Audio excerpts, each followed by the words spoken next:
My name is Jemma. I am a junior from Jakarta Intercultural School, and today I will be sharing with you a very serious yet still existing problem in Indonesia to this day, and that is malnutrition. Malnutrition refers to the deficiencies or excess in nutrition intake, imbalance of essential nutrients, or impaired nutrient utilization. And I strongly believe that this problem of malnutrition needs our utmost urgent attention. This is because Indonesia is currently suffering from a dual burden of malnutrition. This means that it encompasses both undernutrition and overnutrition. While undernutrition, including stunting and wasting, persists in more vulnerable populations, the country is also experiencing a rise in cases of overweight and obesity in more urban populations.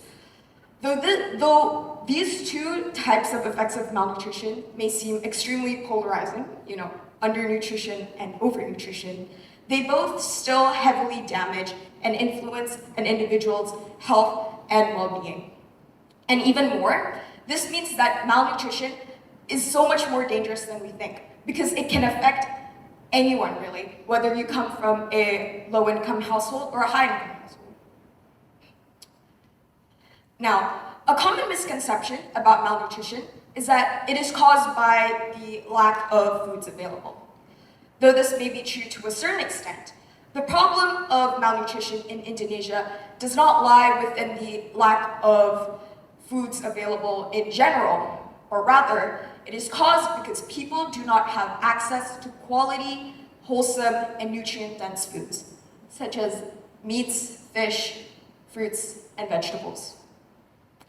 Now, I'd like to tell you all a little story of mine. 5 years ago, my parents, they took me to the doctors with one question in mind. Why is she so short?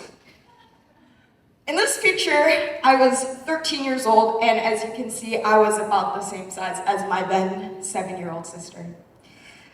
I don't know about you, but that looks pretty concerning.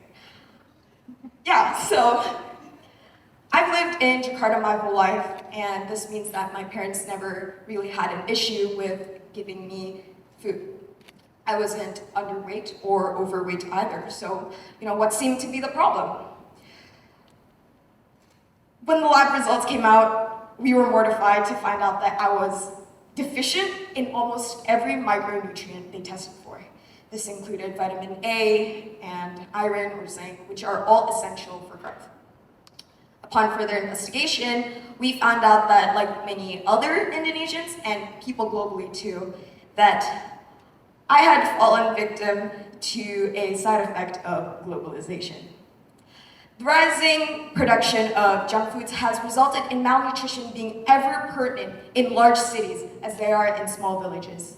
Foods like cake, pizza, churros, ice cream, and butterbeer, all my childhood favorites, are loaded with empty calories, meaning that they are full of saturated fats and provide minimal nutritional value to anyone who eats it.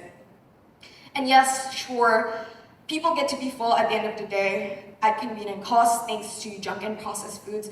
However, the dangers of malnutrition remain lurking under healthy and plump-looking bodies, like myself, if you don't take into account the really small stature I had, or have. So, what's the solution to this insane problem?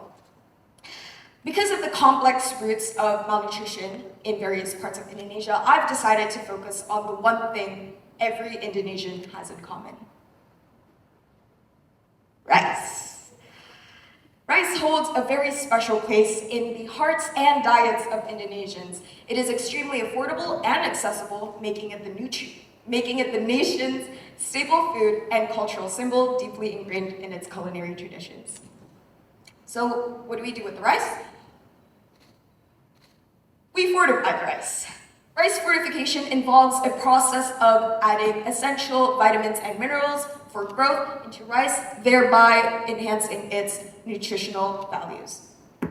These supplements are called fortificants, and they include vitamin A, zinc, iron, folic acid, and vitamin B12. And this is how we fortify the rice, at a glance, of course. First, we grind up some rice grains into rice flour. Then we heat it up and mix it with water and the fortificants, which are the vitamins and minerals. And the remaining rice dough is pushed through an extruder where it is shaped into tiny rice-like pellets. Now these pellets are then blended together with regular milled rice grains of about a 2% ratio, and the result is the fortified rice we eat. Now, just like anything else in this world that can be improved, I would like to acknowledge some limitations of rice fortification. Firstly, give me a second. As you may see, or may not see since it's too far, the rice is slightly yellow. Now this may raise a couple of concerns, especially amongst the locals, regarding the safety and the taste of the rice. Yes, I know it's yellow, but I can guarantee you that it is definitely much more nutritious than your average regular rice. It is also completely safe and edible to eat, and tastes fine. But of course, we are still going to put extreme emphasis on the cosmetics of the rice, as consumer appeal is still really important as it influences the range of impact rice fortification has in Indonesia. And of course, we want to be able to help out as many people as possible. Next would be the concern of the sustainability of the fortificants in the rice. This is because us Indonesians, we really like to wash our rice, and sometimes way more than necessary. And a few researchers have shown that not all, but some of the fortificants may be lost during the washing or cooking process. Because of this, I'm continuing to look to improve and develop the effectiveness of the rice and the consumer appeal through developing my own formula of fortificants and method of fortification. And that is why I encourage all of you to support Good Full Grains on our journey towards our first milestone to feed 1,000 Indonesian children. You guys can follow us at Go Full Grains on Instagram, and if you want to help us out even more, outside the hall, my sister, thank you Jill, she will be selling bags of rice. And whenever you buy them, each bag of rice you buy, the money will be provided to the children. So, thank you.